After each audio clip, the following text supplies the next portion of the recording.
When it comes to losing weight, one size does not fit all. There are different diets and types of exercise. Should you eat this food and avoid that food? What about medications, and should you avoid certain supplements? What actually works? Hi, I'm Meg Farris, medical reporter for WWL-TV, and over the years we've been talking to doctors, nutritionists, fitness experts, and just regular people like you. And now we're going to show you some of those stories about what worked for them. Jamie Zapeta is a medical assistant at Surgical Specialists of Louisiana. She helps patients coming in for bariatric surgery for weight loss, but she decided to become a patient as well. I had fatty liver, high cholesterol, hypertension. Gastric sleeve surgery not only helped her lose weight, but also treat those dangerous conditions.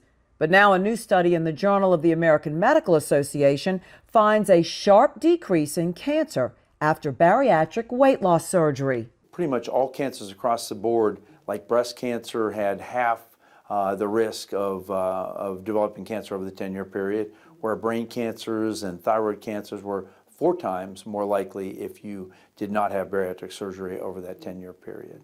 Bariatric surgeon Dr. Tom Lavin of Surgical Specialists of Louisiana says this study is significant because it looked at 30,000 people with and without the surgery. And the results were overwhelming in favor of if you had bariatric surgery, your risk of cancer was much less. And there was also a sharp decrease in the risk of dying of cancer. When patients come in to talk to doctors about bariatric surgery, of course they talk about the emotional benefits of weight loss, but they also talk about the benefits when it comes to heart disease and infertility and orthopedic pain, lung problems and diabetes. But now with this study out, they're also going to talk to them about the benefits in fighting cancer. Jamie says she'll talk to potential patients about these findings. I'm glad to hear about it because I do have family history of breast cancer. And with this helping, obviously, in this study coming out, it encourages more people to come in. But doctors say, unlike in other states, the largest medical insurance company in Louisiana still does not pay for the surgery, in a state that ranks one of the highest for obesity and cancer as well.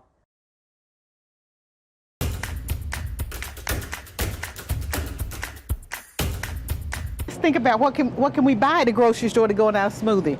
Addie Hester has spent a lifetime teaching children. With a master's in early childhood development, she's devoted to special ed children.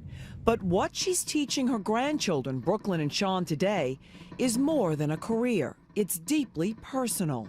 When I graduated from high school and went to college, I embraced the life philosophy that I wanted to die as young as possible, as late in life as possible. She grew up in rural North Carolina with a typical Southern diet. My mother and all of her aunts, as well as her siblings, had high blood pressure, high cholesterol, and diabetes ran rapid in our family.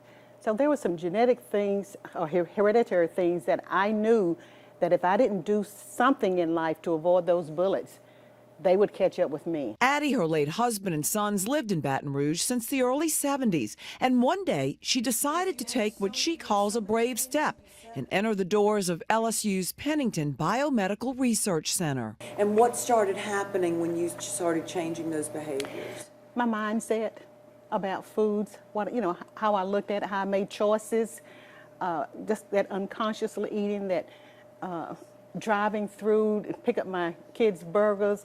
I was guilty of all that. Pennington has a reputation as one of the world premier nutrition and obesity research centers. Its mission, to cure chronic illness through diet. Addie has been the rock star because she is so interested in any kind of intervention that helps to improve her health. So over the decades, Addie signed up for 30 free nutrition clinical trials. She qualified for more than a dozen. Pennington and Dr. Catherine Champagne were on the cutting edge in the mid-90s when the DASH diet was created. For people who were hypertensive, that combination diet lowered blood pressure, both systolic and diastolic blood pressure, to a level equivalent with medications on the market. That was just astounding. DASH stands for Dietary Approaches to Stop Hypertension. Hypertension is high blood pressure, the silent killer. It causes strokes and heart attacks. So what's in this 25-year-old diet, and why was it just rated, again, one of the best for health? Primarily, it reduces sodium, we know that, but it also limits a lot of processed foods because it limits sodium. LSU public health diet and exercise expert Dr. Melinda Southern worked at Pennington years ago. She says DASH not only limits sodium, which is salt, but promotes lots of grains, fruits, and vegetables. It includes a lower amount of low-fat dairy, lean meats and fish, nuts and legumes. Then, fats and oils, and especially sweets and sugars, are very limited. Increased fiber, especially natural fiber like you find in fruits and vegetables, is associated with reduction of all diseases. So fiber reduces heart disease, it reduces diabetes, it reduces cancer, it reduces all of the gut diseases and problems with digestion. And it improves mood. Along with heart health, Dr. Southern says the dairy in DASH with calcium and vitamin D are anti-inflammatory and promote weight loss. But she says if you're prone to diabetes, you may want to add the healthful fats, like in the similar Mediterranean diet, since they help metabolism. Ooh, some good old spinach. Both doctors say DASH and Mediterranean are superior for health. But to add weight loss, it's always about one thing. Is calories count? Calories is the most important thing. Tomatoes are yummy. At 71, diabetes has finally caught up with Addie, but she knows her health would be much worse had it not been for DASH and years of support. Had it not been for Pennington, I would dare to say that I would have had my diagnosis of diabetes much early in life, the high blood pressure, and all of those, they would have caught up with me early in life. I didn't realize you could actually touch the water. So someone who consistently gets in a program and has that support team, the science is very clear. That support is very, very important for long-term weight maintenance. Anything in a can is laced with sodium for preservative. For now, Addie tries to always shop the outer aisles of the grocery, avoiding processed foods. And the next generation is getting the message. So that we can have a healthier mindset while we're young, and then carry those ways of eating into when I get older, and I can teach my kids to eat healthier as well. I'd rather have fruits and vegetables. More than potato chips? Yes. Why? Because that's the healthier food. Oh, let's see what's in here. And she's teaching them exercise can be fun. Hers is line dancing. I have my 50th college graduation coming up, and I want to go back home with my A game. You got to hold on it. I'm going to be line dancing and any other study that will help me go back with my A game. 5 calories. For Weight Loss Wednesday, For this one, too. I'm Meg Farris.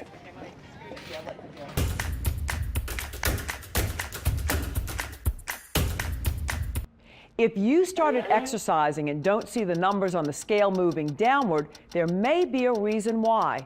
Pennington behavior and weight management researcher Dr. Corby Martin just published a 6-month study of nearly 200 people.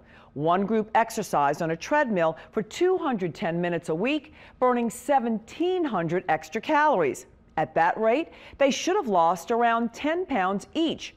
But most didn't. Now the circles are those 10 pounds they should have lost. As you can see, a few did lose more, represented by the purple diamonds, but many only lost around 3.5 pounds, while others lost no weight. Some even gained weight. And Dr. Martin says one reason is called conscious compensation. That is, we might go for a run and then feel entitled to have a piece of cake because we deserve it. And he found that something else happened to those exercising. We also saw that their appetite kind of increased, and cravings for things like sweet foods also increased. Your body really does try to defend its weight for obvious reasons. So those who exercised ate more, to what boils down to maybe a cookie and a half. At 125 calories every day, It's not that much on a day-to-day basis, but over a month or 6 months, it really adds up. Dr. Martin says it's still clear and critical for people to know that exercise improves many areas of health for every part of your body, brain, and mood, but it should not be looked at as the only way to drop weight. What was really quite surprising about this study is the extent to which the results really showed that the main driver of weight compensation does appear to be energy intake. Translated, energy intake means calories, portion size, the amount of food you eat. For Weight Loss Wednesday, I'm Meg Farris.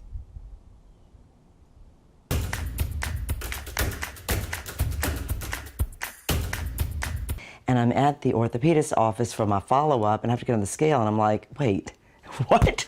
It was quite a shock. Oh, people would say, no, you won't look good in that because your behind's too big, or, you know, it's my face was so fat. I found myself to be in my 50s and the heavy blonde.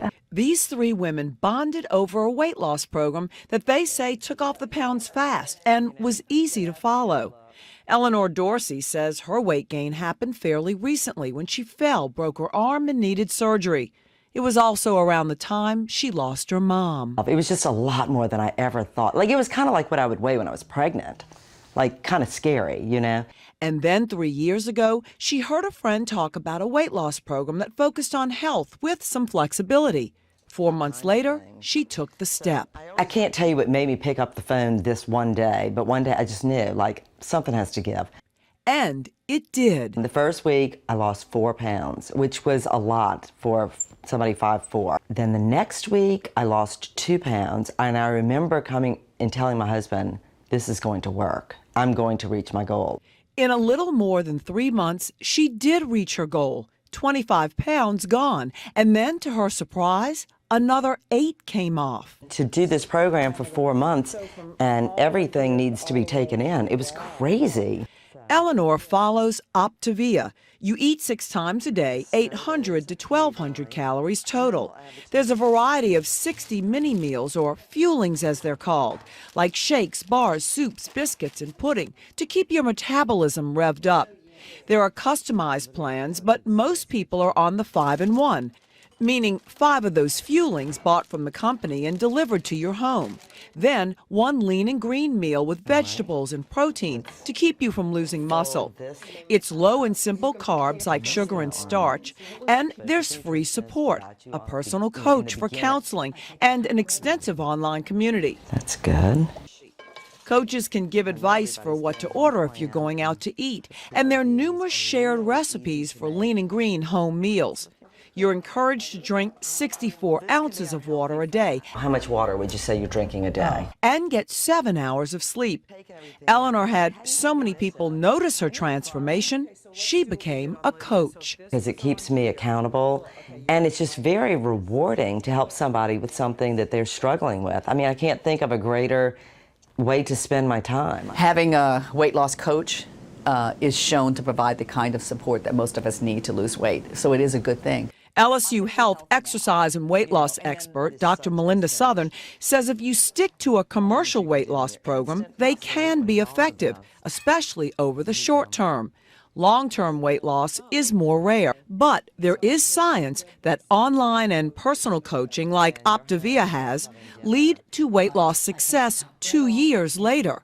Dr. Southern also points out the benefit of planned meals and snacks. There's numerous studies going back decades to show that if the food is packaged for you and it's delivered to you and you don't have to think and you don't have to shop and you don't have to cook, you're more likely to follow the plan and you're more likely to lose weight. Another benefit, feeling satiated. When you remove the carbohydrates and the sugar and you replace them with proteins and fats, you're going to feel full faster. Well, after 1 week, I wasn't hungry. My one complaint was, why do I have to keep eating? Registered nurses Lydia Steele and Chloe Coombe asked Eleanor to coach them. Lydia remembers being overweight as far back as grade school. Somebody said, as I was eating Cheetos, well, that's why she's so fat.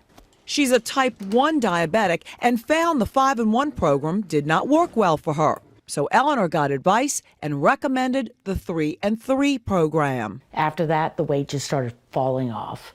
So within, I would say, 2 months, 2.5 months, I had lost 20 pounds. The first 3 days were hard because you're just starting something new and you're getting rid of sugars. And within a month, I had lost the prescribed amount of weight that they say that you will if you stay on the program. And within about 4 months, I had lost 45 pounds. The women say when they put some pounds back on, they just get back on the program.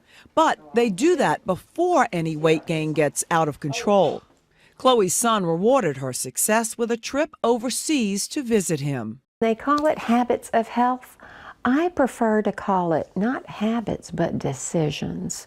That's a stronger word. It is for my health and it's for the rest of my life. The program is all about building new habits, and it's one habit at a time, and it's replacing old habits with new habits.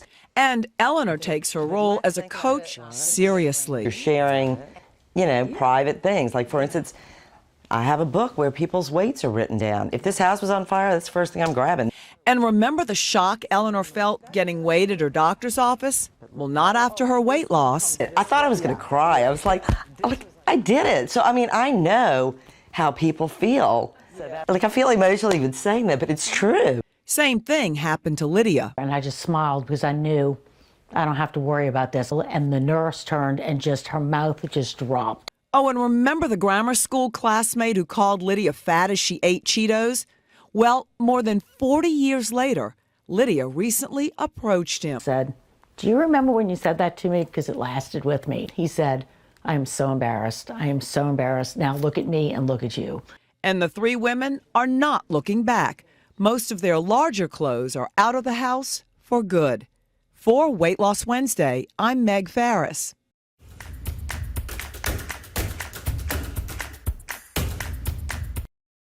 Want a soft drink without the calories? No problem. Grocers have many choices for shoppers like this one. I drink Diet Coke, I drink Diet Dr. Pepper, I exercise daily, and I really try to watch my calories to maintain my weight. So we asked LSU Health nutritional sciences expert Dr. Henry Nuss about artificial sweeteners. He says they've been studied for cancer, obesity, weight loss, and diabetes. When I was growing up, studies suggested that some might cause cancer. Today, there's absolutely no definitive proof that it does. Next, obesity and weight loss. There is currently no definitive link between artificial sweeteners and obesity. In some studies, there was a correlation between artificial sweetener intake and weight gain. In some others, it was weight loss. That's because for some, the empty calories don't fill you up, so you eat more and gain. For others, you're replacing high-calorie sugar drinks for no calories and lose.